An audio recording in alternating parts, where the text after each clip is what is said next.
Hi all, welcome to the video lecture series of object-oriented programming. In this video lecture, we'll be discussing about the topic named method overloading. There are two types of polymorphism. They are static polymorphism and dynamic polymorphism. Method overloading belongs to static polymorphism, or in other words, we can say that in Java, static polymorphism is carried out or is implemented by means of method overloading. So now we will define or we will see what is method overloading. So we can define method overloading like this. So if a class has got multiple methods with same name but their parameter list is different, that situation is known as method overloading. You can see one example here.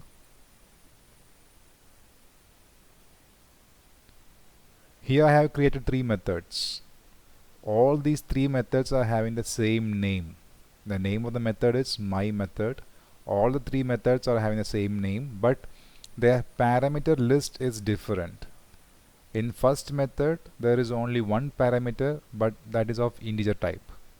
Second method, the name is again same, but it's also having only one parameter, but the type of parameter is different. Look at the third method, the name is all same, the name is my method itself, but the number of parameters is different from the other two. That is, there are two parameters. Look at the first two methods. Even though the name and number of parameters are same, the type is different. So this concept is known as method overloading.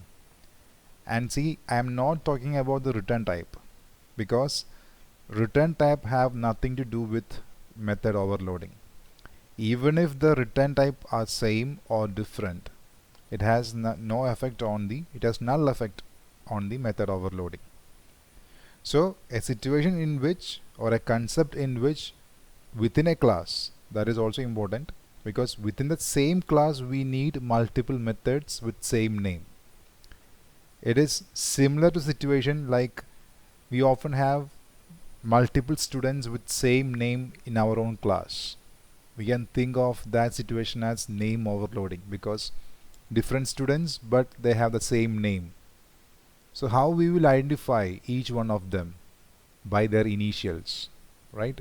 Similarly, we know that in whatever may be the programming language, even if it is C, Java or Python or whatever it may be, if we have written a function or a method, that function will not work automatically. We have to call them separately, right?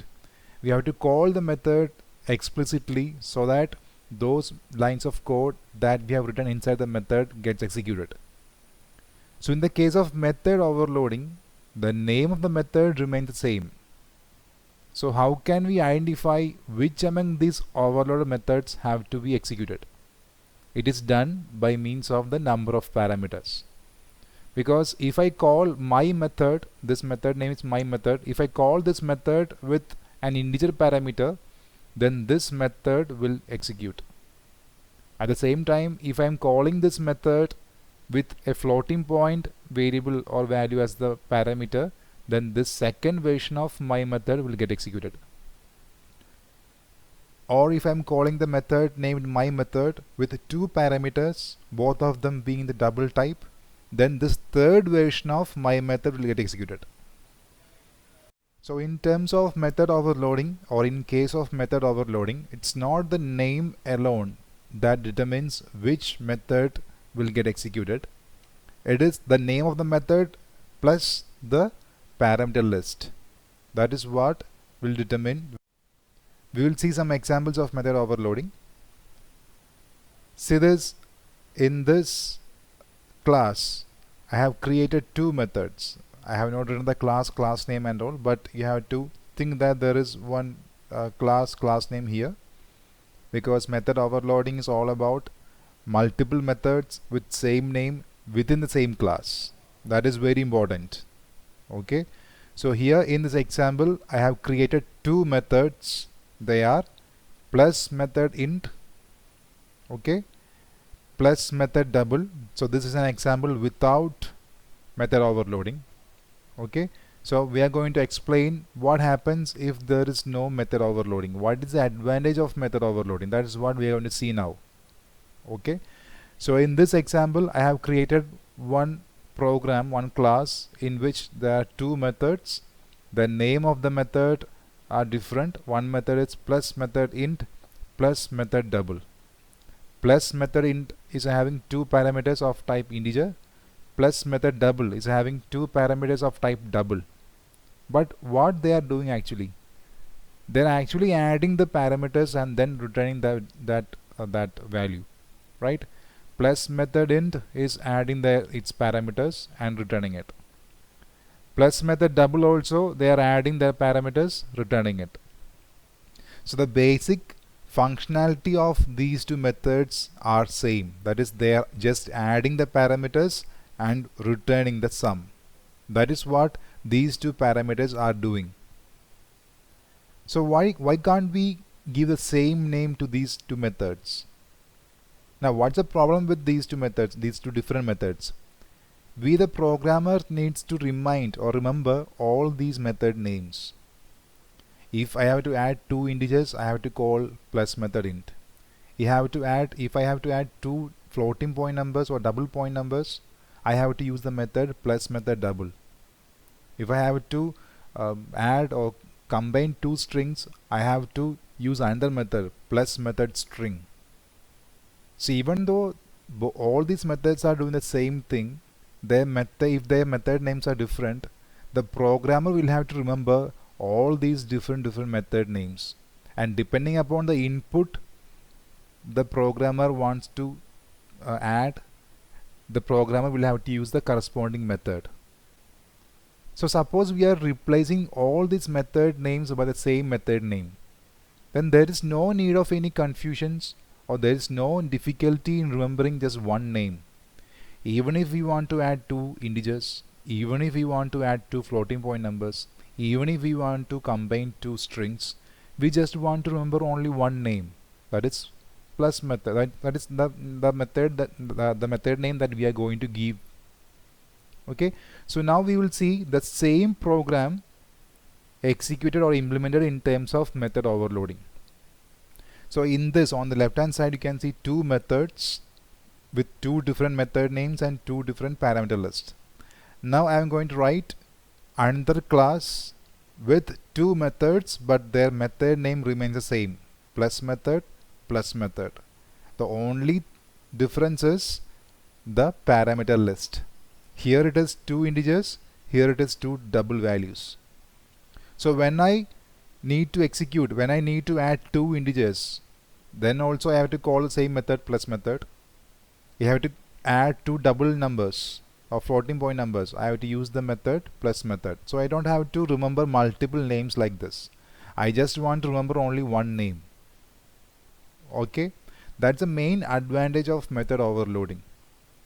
Okay, and this is how the compiler will know which among this method needs to be invoked or executed. Okay, because we know that writing a method like this will not execute these lines of code automatically. We have to call this method, right? So which among these two methods has to be invoked, and for that the compiler will look at the parameter list.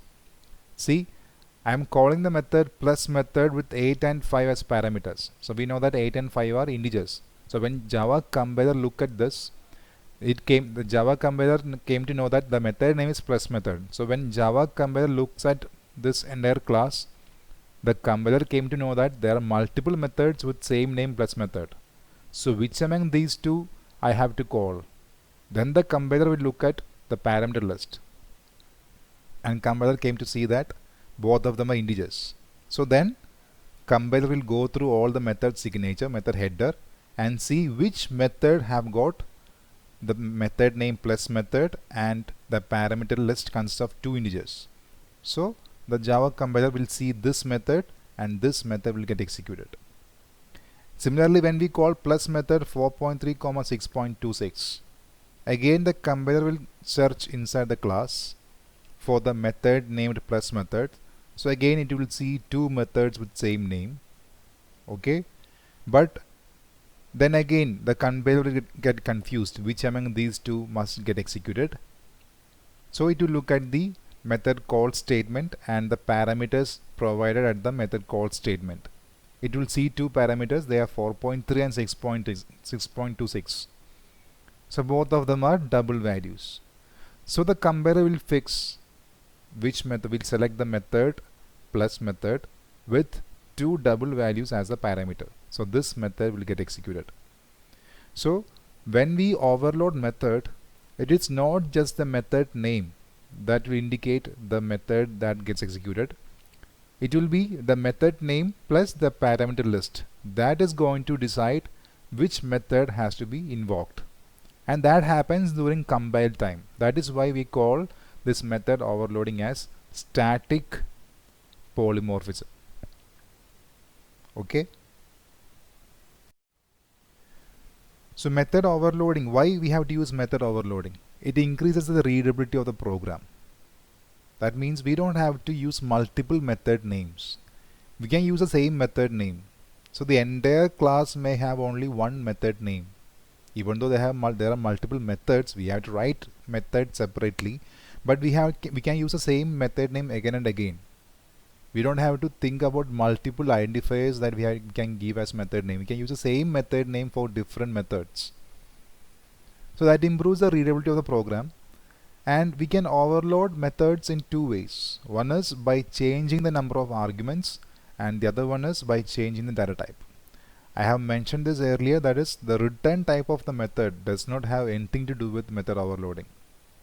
The return type, we don't have to bother about return type. In other words, by just changing the return type alone, method overloading cannot be implemented.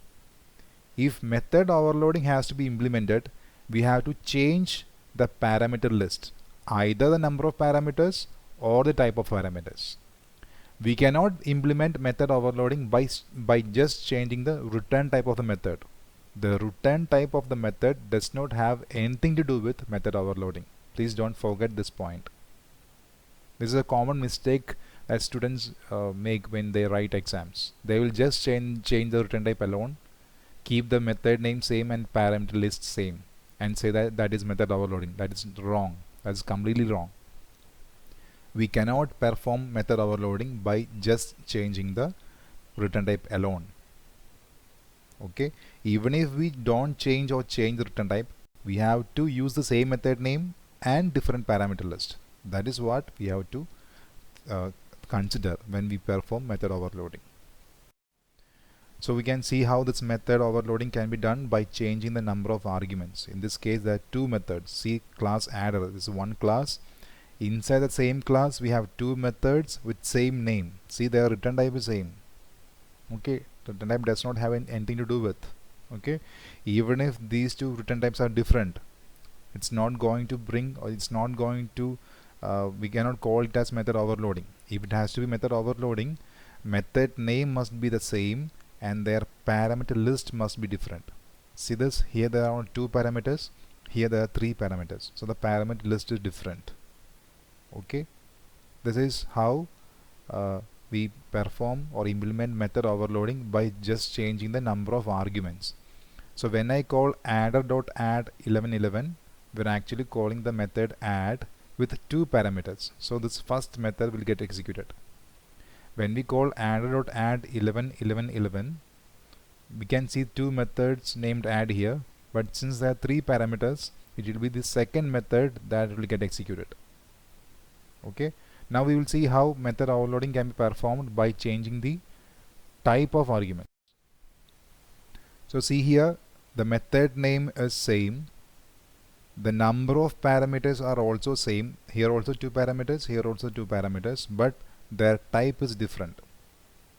Here both are integers, here both are double.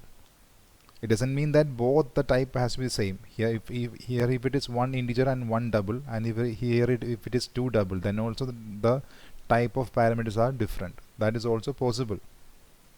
Okay, so there are two different ways by which we can perform method overloading. Either the number of parameters or the type of parameters has to be different, and the method name must be the same. There is no importance for the return type of the method. Even if the method return type is same or different, it has nothing to do with method overloading.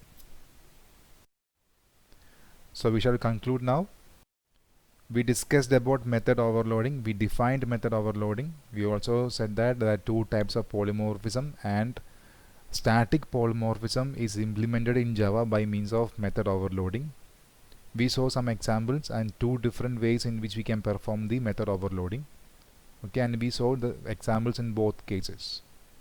I hope it's clear to everyone. Thank you so much.